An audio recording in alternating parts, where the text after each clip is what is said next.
देखो अब question number 5 क्या है, a student is slowly lifted straight up in an elevator. That means कि एक बच्चा है जो ये ग्राउंड फ्लोर से एक टॉप फ्लोर पे क्या किया जा रहा है, इसको टॉप फ्लोर पे शिफ्ट किया जा रहा है, राइट।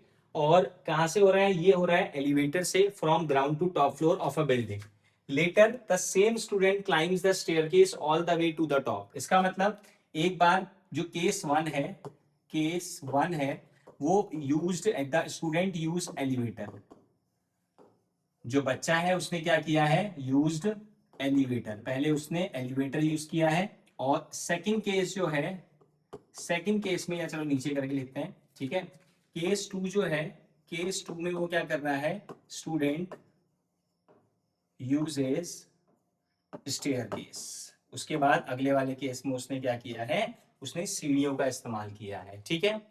अब यहाँ पे, अब जब भी कोई ऑब्जेक्ट हाइट अटेन करता है तो उसमें आ जाती है पोटेंशियल एनर्जी। दैट मींस जब भी ऊपर की तरफ इसने हाइट अटेन करी होगी तो इसमें प्रोड्यूस हुई होगी पोटेंशियल एनर्जी, भले वो स्टेयर्स के केस में गया हो या फिर वो डायरेक्ट एलिवेटर के हेल्प से गया हो, ठीक है। एक केस हमारे पास ये हाइट मान लेते हैं, ये हम स्टेयर्स मान लेते हैं, ठीक है। ये स्टेयर्स आपका, स्टेयर्स के थ्रू वो क्या गया, चले गया, बच्चा ऊपर चले गया from ground to top floor. ये दो केसेस हमारे पास है।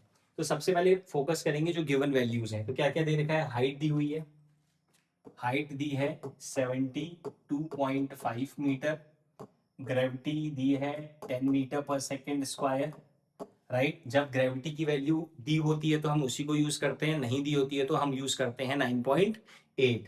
और अगर हम नीचे की तरफ जा रहे हैं तो हम पॉजिटिव जी लेते हैं, मतलब पॉजिटिव 9.8। और अगर अपोजिट जा रहे हैं, ऊपर की तरफ ग्रेविटी के अपोजिट काम हो रहा है, तो वहां पे हम -9.8 लेके चलते हैं, ठीक है। बट यहाँ पे उन्होंने हमें क्या किया, 10 दी है तो हम इसको 10 यूज करेंगे।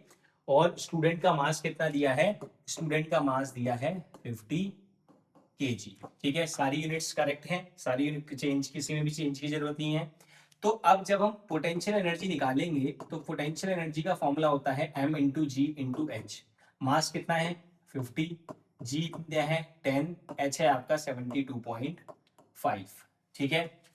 अब यहां से इस डेसिमल को हटाएंगे, नीचे एक 10 आएगा, 10 से 10 कैंसिल आउट हो जाएगा, ठीक है। अब मैं इसे 5 से मल्टीप्लाई करूंगा तो 5 5 जा 25, 5 2 जा 10, 11 12, 5 7 जा 35 और 36 और साथ में एक जीरो। तो 36250 जूल एनर्जी जो होगी वो इस बच्चे को ऊपर जाने में लगी होगी, ठीक है। तो क्या कह रहा था कि find the gain in potential energy. तो the gain in potential energy is 36,250 joule, correct. Second question क्या कह रहा है, find the gain in potential energy when the student climbs the stairs to the same top.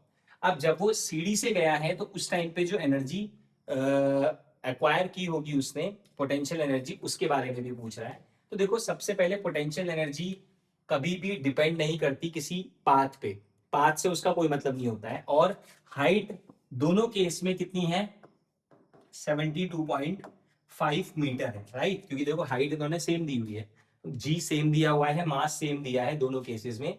That means same यहाँ पे भी क्या होगा, अगेन हम इसमें mgh का फॉर्मूला लगाएंगे, सारी वैल्यू सेम है। तो सारी वैल्यू सेम सेम होने की वजह से हमें क्या करना पड़ेगा, हमारा आंसर जो आएगा वो बिल्कुल एग्जैक्ट आएगा, दैट इज 36250 जूल। तो अब दोबारा हमारा सेम आंसर आ गया। ऐसा क्यों हुआ है, क्योंकि दोनों केस में, ठीक है, भले रास्ता चेंज है या मीडियम चेंज है, लेकिन जो दोनों की हाइट है, ठीक है, वो दोनों में सेम है। तो सेम होने की वजह से कभी भी potential energy does not depend on the path, ये रास्ते पे डिपेंड नहीं करती है। तो इसीलिए दोनों में सेम एनर्जी का यूज हुआ है। क्वेश्चन थर्ड क्या है, what do you conclude about the dependence of the potential energy on the path taken. तो दोनों रास्ते अलग अलग थे।